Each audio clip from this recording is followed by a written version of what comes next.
Salut les moujougenoux, bienvenue sur la JLD School. Aujourd'hui je vais vous montrer comment déployer une application Nuxt.js sur la plateforme Heroku. Allez, c'est parti. Bon les gars, on se retrouve sur la plateforme Heroku. Alors Heroku, qu'est-ce que c'est? Heroku, c'est une plateforme cloud qui permet d'héberger nos applications Node.js, Ruby, Java, PHP, enfin bref, je vais pas vous faire un dessin, c'est marqué. Donc premièrement, il vous faut un compte sur Heroku. Heroku est gratuit évidemment, vous pouvez vous inscrire gratuitement. Donc moi j'ai inscrit, donc du coup je vais juste me connecter. C'est parti. Login.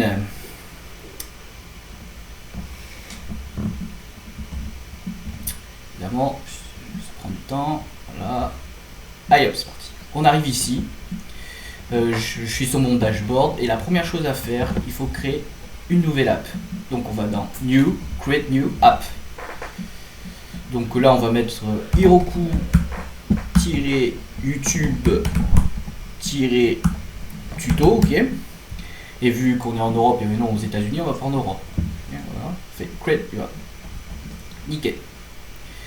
Donc on arrive sur la fenêtre de deploy, donc déploiement en français. Voilà, je vous apprends rien.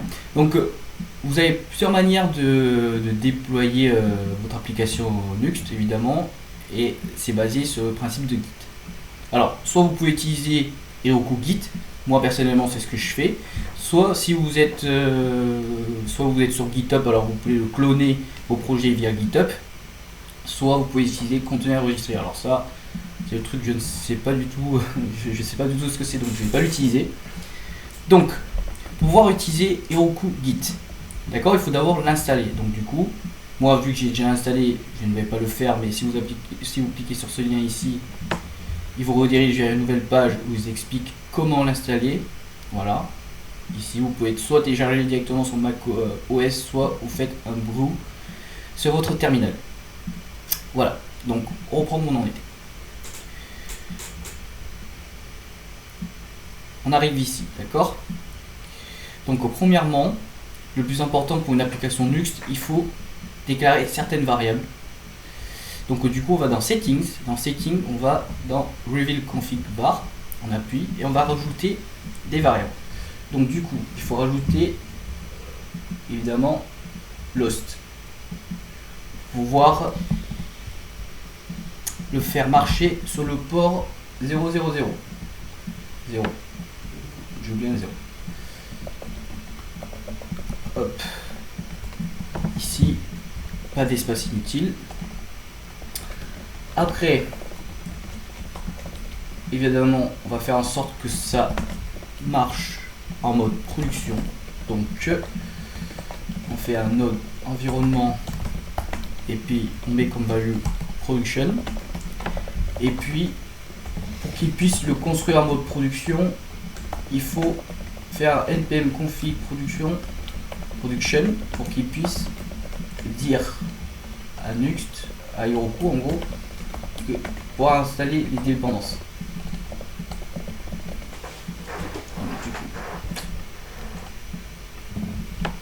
Voilà.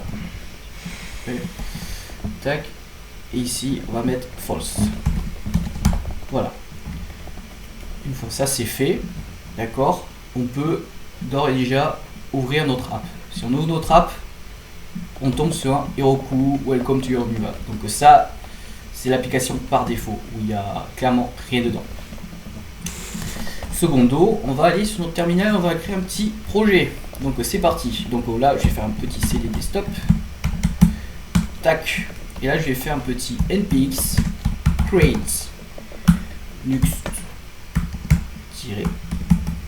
que j'ai appelé Heroku /tuto.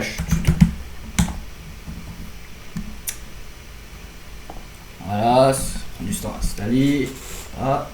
Donc on se retrouve juste après l'installation. Si on s'en fiche.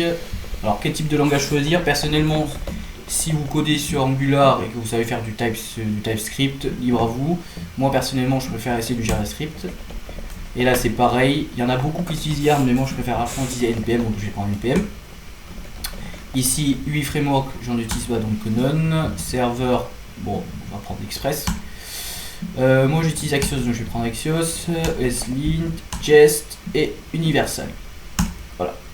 Tac. On se retrouve juste après l'installation du projet. A tout de suite. Donc l'installation est terminée. On va y accéder, d'accord? Donc on va faire un petit cd Heroku -tuto. Voilà, maintenant on y est. Si on fait un petit ls, évidemment, on voit tout le dossier, les dépendances, vidéo, etc. Toute l'architecture du Nuxt. Donc là, ce qui est important, c'est de créer un fichier qu'on va appeler procfile. Donc on va faire un petit touch procfile. Voilà. Maintenant, on va ouvrir notre projet dans un éditeur de texte. Personnellement, j'utilise Visual Studio Code. Et vous pouvez évidemment utiliser autre éditeur de texte comme Atom, Sublime Text, etc. Donc, à quoi sert ce fichier procfile? Si vous voulez, sur les applications Node.js, Nuxt.js, etc., il faut définir comment Heroku va lancer votre application. Donc d'où sert ce fichier procfile. Donc du coup, il faut faire un web.npm run start. D'accord, on l'enregistre. Une fois ça c'est fait, on retourne sur le terminal et on va se connecter à Heroku via le terminal. C'est important. Donc du coup, c'est pour ça qu'il faut faire un petit Heroku login. Voilà. Donc là, il y a deux solutions. Soit vous vous connectez avec vos identifiants directement sur le terminal, soit vous cliquez sur Entrée et ça vous redirige vers une fenêtre où vous serez identifié. Les deux manières sont les mêmes. Et moi, personnellement, je préfère appuyer sur Entrée. C'est plus simple. Je sais pas, rentrer des informations chiantes. On va login. Voilà, maintenant je suis connecté. Tac. Une fois ça c'est fait, on va init un répertoire. Pardon. Donc on va faire un petit git init. Hop, voilà. Après, on va le créer. Tac, on va faire un petit Heroku git remote ici. Voilà. Maintenant, c'est le répertoire existe sur Heroku maintenant. Donc du coup, on peut insérer notre projet via notre terminal. Donc du coup, qu'est-ce qu'on va faire? On va faire un petit git add point. Après, on va faire évidemment un git commit-am et à l'intérieur vous faites ce que vous voulez. Moi, je vais mettre Heroku test ou tuto comme vous voulez. Voilà. Tac. Une fois ça c'est fait, on fait un petit git push Heroku master pour le déployer. Donc, voilà. Voilà. Je vous retrouve juste après le déploiement de l'application. L'application est maintenant déployée sur Heroku, donc on a juste à faire un Heroku open dans le terminal si vous voulez le faire dans le terminal, moi j'ai fait dans le terminal, ça va plus vite. Ça ouvre. Et voilà. Maintenant, votre application est maintenant sur Heroku, en ligne sur Heroku. Donc, conclusion, vous voyez que ce n'est pas très compliqué. Voilà, vous avez juste à suivre étape par étape les commandes qui sont ici. Après avoir installé Git sur votre ordinateur.